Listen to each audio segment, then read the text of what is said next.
This video shows you if you are an introvert. 1. You appreciate investing a lot of energy alone. You have no issue remaining at home on a Saturday night. You anticipate it. To you, Netflix and chill mean viewing Netflix and unwinding. Or then again, perhaps your thing is perusing, playing computer games, drawing, cooking, composing, weaving modest caps for felines, or only putzing around the house. Whatever your favorite independent movement is, you do it as much as your timetable permits. You feel great when only you're. In your alone time, you're free. 2. Your internal monologue is difficult to stop. You have a particular inward voice that is continually running in the rear of your brain, and it's difficult to stop. Now and then you can't rest around evening time because your brain is as yet going. Considerations from your past frequent you. I can't trust I said that idiotic thing 5 years back. 3. You do your best reasoning alone. Your alone time isn't just about enjoying your preferred interests. It's tied in with giving your psyche time to decompress. At the point when you're with others, it may feel like your mind is too overburdened to even think about working how it should. In isolation, you're allowed to tune into your internal monologue. You may be progressively inventive as well as have further bits of knowledge when only you're. 4. You frequently feel lonelier in a group than when only you're. There is something in particular about being with a gathering of individuals that causes you to feel disengaged from yourself. Possibly this is because it's difficult to hear your inward voice when there's such a great amount of clamor around you. Whatever the explanation, as a thoughtful person, you long for cozy minutes and profound associations, and those generally aren't found in a group. 5. You have an inclination that you're faking it when you need to organize. Approaching outsiders and presenting yourself? You'd preferably stick small needles under your fingernails. Be that as it may, you know there's an incentive in it, so you may do it at any rate, except you feel like a fake the whole time. In case you're in any way similar to me, you needed to show yourself how to do it. Right now, you need to initiate your open persona. You direct sentiments toward yourself like, grin, look, and utilize your noisy certain voice.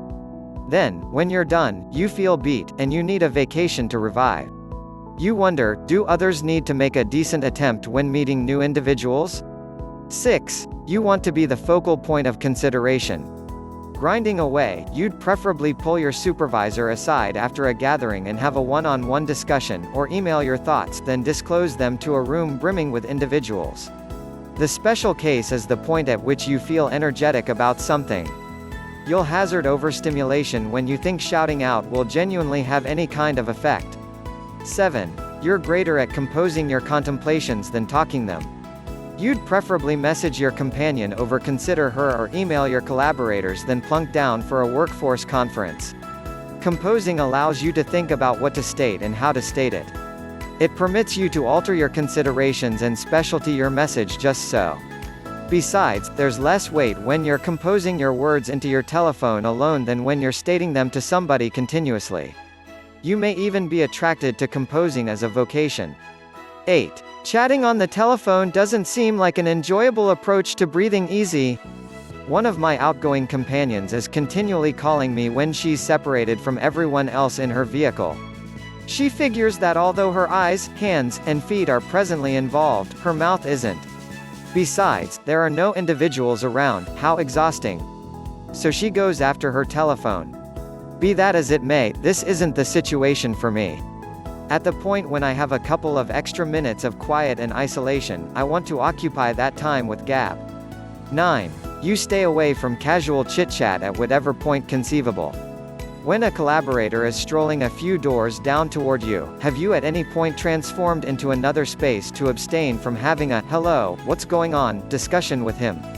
Or then again, have you at any point held up a couple of moments in your condo when you heard your neighbors in the foyer so you didn't need to talk? Provided that this is true, you may be a loner. It isn't so much that thoughtful people fear to make casual chit-chat, it's simply that we'd preferably not do it. 10. You've been told that is no joke. This stems from your aversion to the casual discussion.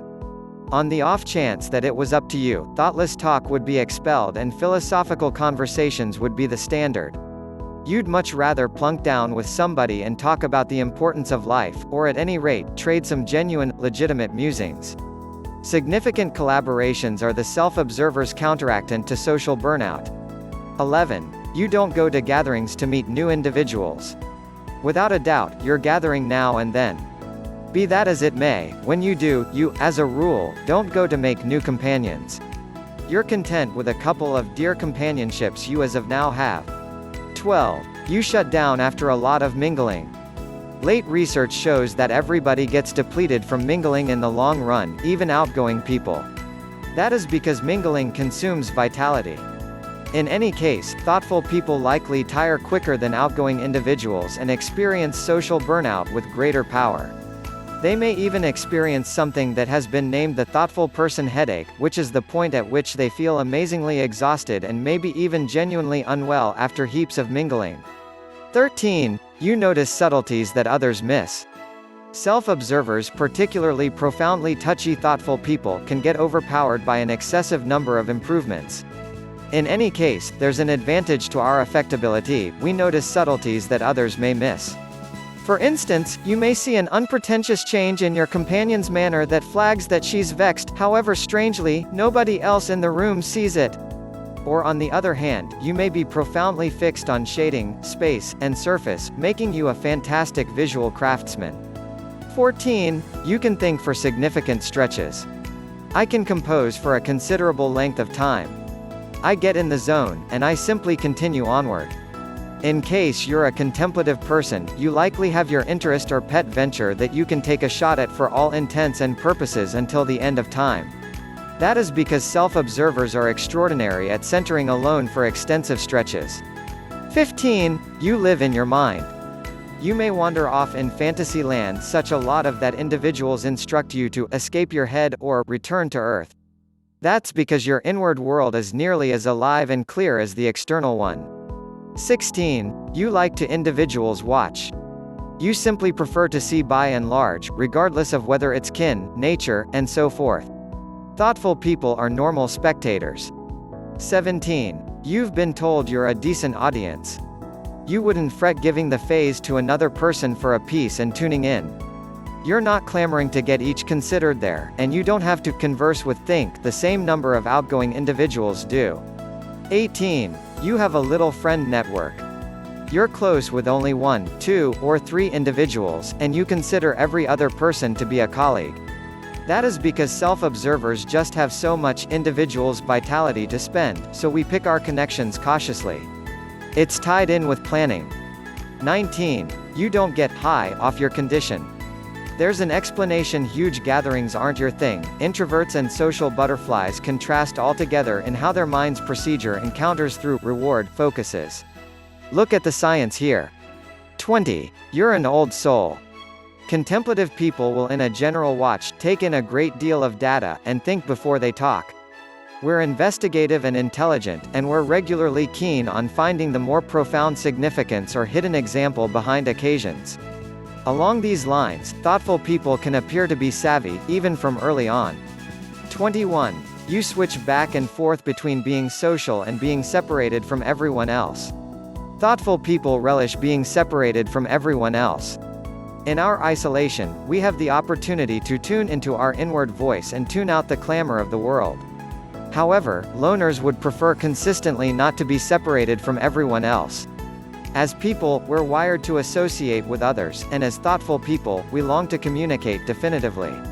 So contemplative people live in 2 universes. We visit the universe of individuals, however, isolation and the inward world will consistently be our home.